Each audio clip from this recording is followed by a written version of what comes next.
conversations about this movie, was there ever... This is the first time we've met. Well, let's just start there. when you were with your reps, when you were talking to Jason or to Nick, was there ever the thought like, oh, we've gone too far, and then was the thought, let's go further? I think that the feeling was, let's go super far from the jump and see if anyone tells us to pull it back. And because the movie would only work if it were utterly and completely ridiculous. And that's why when the controversy happened, the idea that people don't understand how they're treating this movie like it's a serious movie. Like, oh my God, they're talking about this movie like we're trying to make some sort of meta commentary on the political moment that we live in our times. Don't they realize that this movie is silly? And so for us, we designed the movie to be incredibly over the top from the very beginning.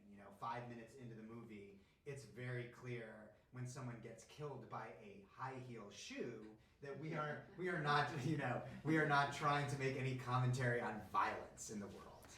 Betty, I was told that there was never a question that anybody could play this part except you. That's really nice. It's true. Yeah, I had worked with Craig Zobel like 5 years ago doing an episode of TV, and when he called me saying, I want you to be the lead in this movie, and I read the script, I was like, oh, poor Craig, he's confused about how actor math works. They don't let the rat-faced people of television star in studio movies. I mean, without even being self-deprecating, that's just how it kind of works. And when he called me, I was playing the drunk mom in a dog sequel in Winnipeg, miming kicking beagles in the face for health insurance and rent. And I was honored to do that. But that has been most of my you life were as honored an to kick actor. dogs? To mime kicking dogs. Yes, I was the villain. It's called acting, Damon. Okay. Acting. Absolutely. I And do it's a the lot of sequel. pushing the envelope Right, I content. understand. Yeah, Okay. It's my first rodeo with Good to know. Yeah, absolutely. But I read the script and just my heart sort of sank because I was like, oh no, I have to play this part and it's probably not going to happen.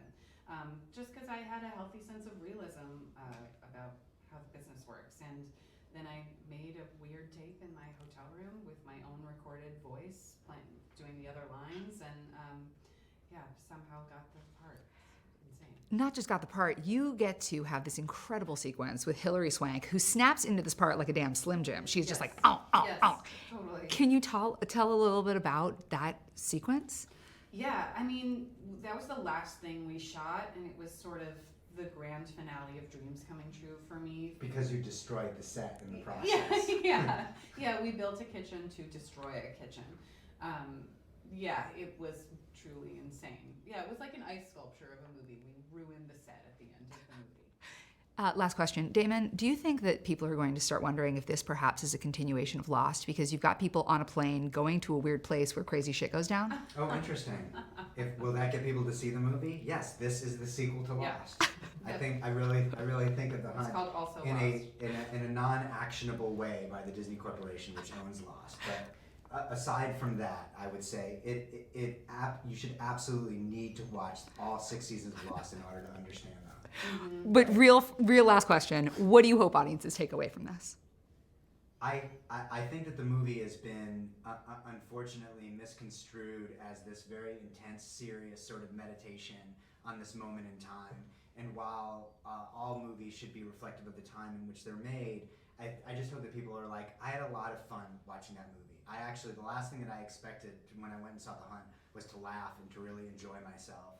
And we have found that everybody who sees the movie mostly has that reaction. And so movies should be that too. This is not a serious movie. We take our jobs very seriously, but I think that the movie is a real blast. Betty? And people explode. Agree. I was surprised at how hopeful and joyful I felt watching this movie.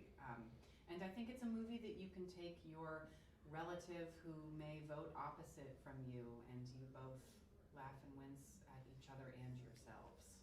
So when you guys were having conversations about this movie, was there ever the question like, oh, are we going too far? And then was the follow-up, let's go further? Yes. I would say that we would occasionally check in with each other on set. Nick was on set every day, and we would occasionally check in about something, and debate whether or not kind of like we were going in a certain direction, and then we would always just had the gut check of like, well, what's funny? Like, if that just made Nick laugh, then that's the one we should do. Yeah, I mean, I think going too far is so about it's so instinctual what that means, and I think we had this great experience in production where we would do these very outlandish kind of crazy things, and just everyone was smiling and laughing, and I think that's sort of your barometer, you know. And hopefully that's how the audience will react to it, and it is when we've screened the movie, like people they have been shocked, but I think in a joyful way. I thought it was hilarious. Betty is so incredible, and we knew she had great physicality because of Glow, but this is just next level. Can you talk a little bit about working with her? Yeah, I mean, as soon as I read the script, I immediately thought of Betty for the role. I really did, and I just thought she would be perfect for it, and it was great because, you know, Betty and I talked a lot about how to make her a three-dimensional kind of weirdo, and how like maybe making sure that she was, you know, that Crystal was an enigma in a way was like kind of crucial to telling the story, and I just feel like she completely brought it. And also, like you said, you know, she got rips for the film. Like she you know, could bench press both of us, I think, at some point, and so it was awesome to just watch her, you know, be tough. And yeah. I think when you know, when we wrote the character, because the character's so closed off, because she plays things so close to the vest, that on the page it is really sort of a sketch for Crystal. And then when we saw Betty's read, it was like, oh, that's the movie, you know. oh, that's awesome. Yeah.